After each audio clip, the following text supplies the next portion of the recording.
नमस्कार, मैं हूं जैनिश मसीह और आपका स्वागत है पब्लिकेशन न्यूज में। अब वक्त है उत्तर प्रदेश की बड़ी खबरों से आपको रूबरू कराने का। पहली खबर की ओर बढ़ते हुए आपको बता दें, यूपी पुलिस में आउटसोर्सिंग के माध्यम से भर्ती को लेकर विचार किया जा रहा है। इसके बाद से विपक्ष के नेता राज्य सरकार पर तीखे हमले बोल रहे हैं। विपक्ष का कहना है कि इस तरह से सरकारी नौकरियां खत्म की जा रही हैं। वहीं अब इस मामले को लेकर आपके राज्यसभा सांसद संजय सिंह ने प्रदेश सरकार की कार्यशैली पर कई सवाल उठाए हैं। सांसद संजय सिंह ने ट्वीट के जरिए कहा कि भारत की सेना में अग्निवीर के जरिए ठेके पर जवान भर्ती किए गए। इसके बाद अब उत्तर प्रदेश में पुलिस की भर्ती ठेके पर होने जा रही है। ये देश और उत्तर प्रदेश की सुरक्षा के साथ मजाक है। सांसद संजय सिंह ने कहा कि यूपी में इससे पहले पुलिस भर्ती पेपर लीक से 60 लाख बच्चों का भविष्य बर्बाद हुआ। अभी इसकी जांच चल ही रही थी कि अब ठेके पर पुलिस की भर्ती होने वाली है। वहीं अगली खबर की ओर बढ़ते हुए आपको बता दें, दिल्ली के सीएम अरविंद केजरीवाल को धमकी देने के आरोपी बैंक कर्मी अंकित गोयल ने बुधवार को 2 स्थानों पर आगजनी कर दी। दोपहर को उसने बैंक ऑफ बड़ौदा के जीएम अनिल एम का कैबिन फूंक दिया, तो वहीं वहां गार्ड को धक्का देकर भागा और मुख्य विकास अधिकारी जग प्रवेश के कार्यालय में घुस गया। उसने बोतल से पेट्रोल डालकर वहां भी आग लगाने की कोशिश की, मगर वक्त रहते कर्मचारी सचेत हो गए। उन्होंने आरोपी को पकड़ना चाहा लेकिन हाथ नहीं आया।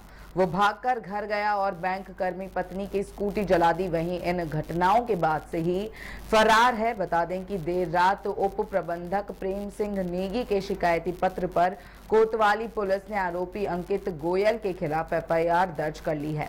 अगली खबर की ओर बढ़ते हुए आपको बता दें, अफजाल अंसारी गाजीपुर से सपा से चुनाव तो जरूर लड़ रहे हैं, लेकिन बसपा के प्रति उनका सॉफ्ट कॉर्नर अभी भी बरकरार है। चुनावों से पहले मीडिया से बातचीत के दौरान उन्होंने इस बात का जिक्र किया था कि वो सपा से लड़ जरूर रहे हैं, लेकिन ना तो बसपा ने उनको छोड़ा है और ना ही वो बसपा को छोड़ना चाहते हैं। एक बार फिर बसपा को लेकर दिया गया उनका एक बयान वायरल हो रहा है। अफजाल अंसारी ने कहा कि अगर चुनाव के दौरान बसपा और सपा मिल गए होते तो मोदी जी 150 सीट से भी नीचे आ जाते।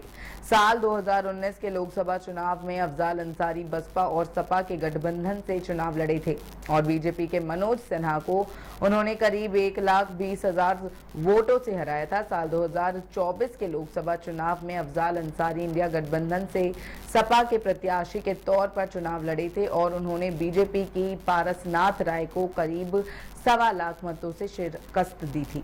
अगली खबर की ओर बढ़ते हुए आपको बता दें, लखनऊ स्थित डॉक्टर भीमराव अंबेडकर यूनिवर्सिटी में स्नातक में प्रवेश के लिए जुलाई से आवेदन शुरू होगा।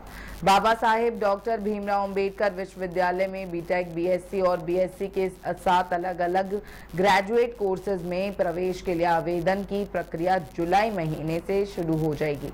सभी विश्वविद्यालय में मास्टर कोर्स के लिए आवेदन हुए हैं और इस महीने के आखिरी हफ्ते में अंतरिम सूची जारी होगी। इस महीने के आखिरी हफ्ते में सीयूईटी स्नातक प्रवेश परीक्षा के परिणाम भी जारी हो जाएंगे, जिसके बाद विश्वविद्यालय में स्नातक स्तर पर आवेदन की प्रक्रिया शुरू हो जाएगी।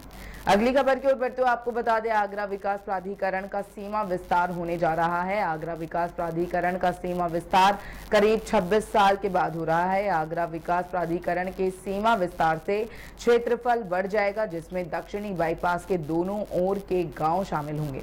आगरा विकास प्राधिकरण के सीमा विस्तार में अछनेरा नगर पालिका और किरावली नगर पंचायत समेत सदर तहसील के 77 गांव भी शामिल होंगे। एडीए बोर्ड की बैठक हुई, जिसमें सीमा विस्तार के प्रस्ताव को मंजूरी मिली है। अब इस प्रस्ताव को शासन को भेजा जाएगा, जिस पर शासन की ओर से अधिसूचना जारी की जाएगी। 2007 में आगरा विकास प्राधिकरण के सीमा विस्तार के आदेश दिए गए थे। ऐसे ही तमाम खबरों के लिए देखते रहें पब्लिकेशन न्यूज। धन्यवाद।